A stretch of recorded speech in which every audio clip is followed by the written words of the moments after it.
Welcome to the virtual office hours, everyone. I'm John Fee. I teach history here at Messiah College. Our producer, Megan Piet, as usual, is behind the camera. This is episode 7 of the History of American Evangelicalism series that we're doing. Again, for those of you who are just new to the office hours, we are focusing the fall 2014 office hours on the History of Evangelicalism, American Evangelicalism class that I am teaching here at Messiah. And of course I have the founding fathers with me as usual, and today we're going to do our second office hours on Christine Heryman's book Southern Cross, The Beginnings of the Bible Belt. And we're going to actually do one more on Heryman too. The book is just so rich, but I wanted to devote an entire office hours to one of my favorite chapters in the book is chapter 3, which Heryman calls Family Values. And if you've been watching the office hours for a while now, you know how I love the irony of American history and how there's so many things that, from the past that don't translate very well into the present, and the sort of irony of the way the present is versus the way the past is with this or that particular movement. And this is especially the case here in chapter 3, Family Values of Heryman's book. And the thrust of the argument is basically that the evangelical movement, evangelicalism in the early 19th century South, posed a serious challenge to traditional Southern understandings of the family. And as we've talked about already, that traditional understanding of the family in the South was largely informed by the Anglican culture rather than the evangelical culture of the South.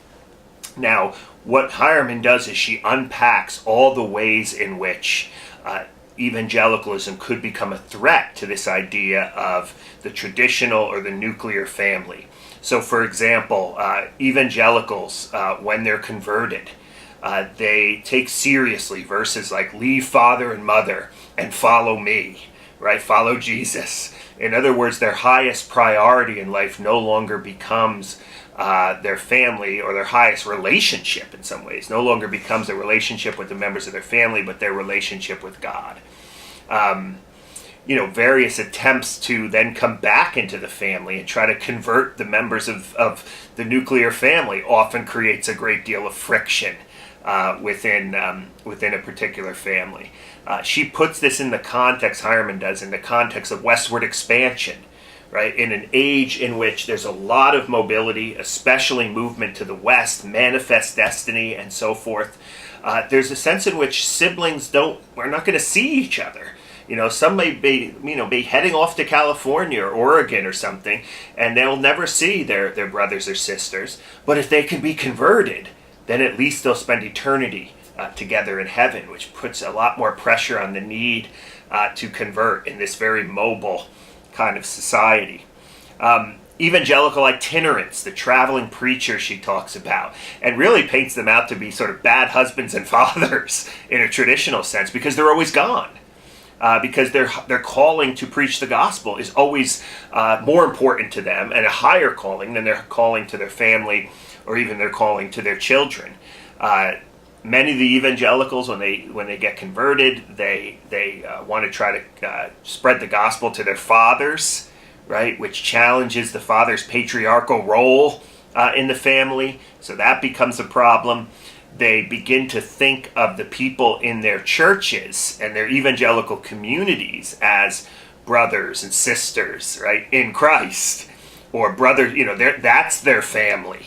Right, they're truly Christian family, maybe even a more important family than the natural family that they're involved in. Their loyalties begin to change from loyalties to brothers, sisters, mothers, fathers to higher loyalties to people, fellow believers, fellow converts, fellow evangelicals. Now, as is the case in most of the chapters in this book, Heryman is brilliant at sort of tracing developments and changes over time. So by the time you get closer to the Civil War, you see evangelicalism gaining much more of a sense of respectability within the culture. In other words, evangelicals begin adjusting themselves, adapting to some of these Southern understandings of the family. They begin embracing much more the nuclear family. They begin embracing what historians call the cult of domesticity, the idea where the father is out there in public life and the mother stays at home. Very much this Victorian idea, right, in the late 19th century. This Victorian mother's at home caring for the children, caring for the household, separate spheres, if you want to call it that. And as evangelicalism loses its kind of prophetic edge in the culture and becomes more like the Anglican culture, the Southern culture, they begin to gain this kind of respectability.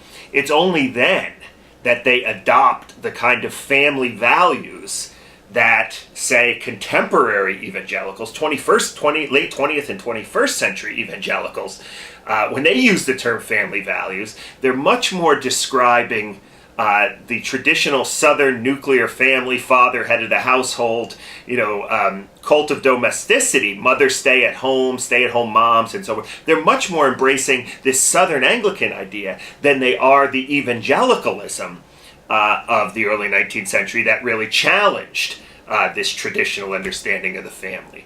So today, the Bible Belt, right, of the South is really going to be defined by this idea of family values that, is adapting or has adapted not to the way evangelicals understood the family in the early 19th century, but the way the more Southern Anglican culture understood the family. So, there's the great irony, right? In order to talk about family values today, in order to think historically about that term, it is not the evangelicals in the 19th century who are promoting family values, but of course it's the evangelicals today, especially the ones who are involved in conservative politics and, the moral majority and all these kinds of things, that are embracing,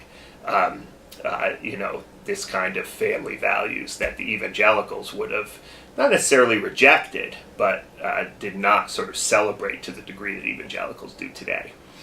So thanks for watching. One more office hours on Heryman, and then we will get into George Marsden's book, Fundamentalism in American Culture. Thanks for watching.